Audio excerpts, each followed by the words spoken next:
There are many items in the Labyrinth Mead Tristram. Many often guide their users to new heights, while others condemn them to the darkest depths of hell.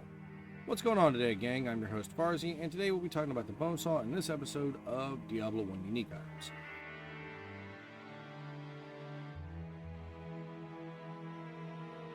So, the Bonesaw, what is it exactly?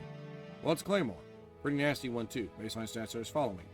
It deals 1 to 12 damage, durability 36, and has a strength requirement of 35. So same as the stock Claymore, and it uses the same sprite. As for its other stats, well, in some ways it makes you think of a diet, actually, no, scratch that, a more reasonable version of the Measurement's Reaver. It adds 10 damage, plus 10 to strength, plus 10 to life, always nice, though it does have some downsides.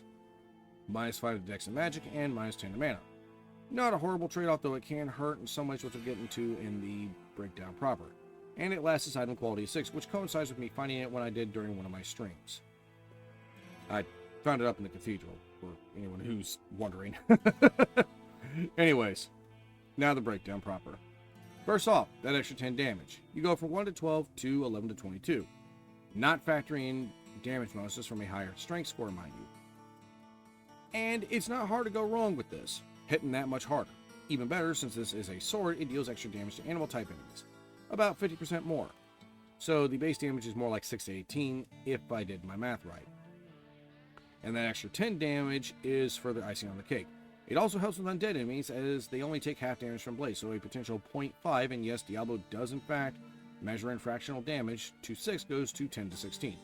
Very handy when dealing with the bony rotting hordes and making this weapon very much live up to its namesake, which is the Bonesaw.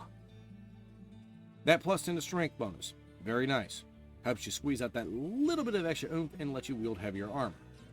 Again, heavier armor, more armor class. Can't go wrong with that. The plus 10 to life is also nice. More life, the more hits you can take. Simple as.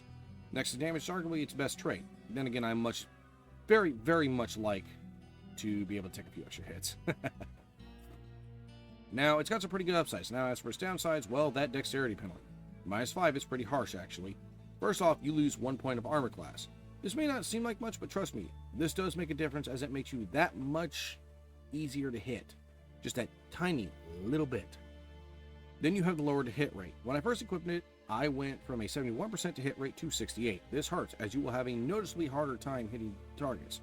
This led to combat encounters dragging out longer than I'd liked, especially later on.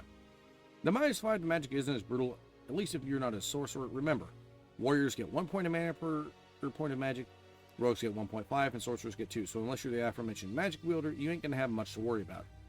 Though, not being able to throw up more than 1 fireball if I need it, and yes, as a warrior, I use magic for a little bit of crowd control, is a pain. Then finally, that minus 10 to mana. This hurts, at least if you want to do anything more than the odd firewall or sling a few lightning bolts, but again, unless you're playing the sorcerer, it can, to a degree, be shrugged off. Well, what's my conclusion? I'm pretty on the fence about this one. On the one hand, you've got a pretty decent lineup of positives that lead to a very solid weapon, and on the other hand, they are offset by their penalties, which do impact performance. You're a little more durable and hit just that little bit harder, but you get hit more often while not being as accurate, and then you lose that little bit of crowd control that magic provides.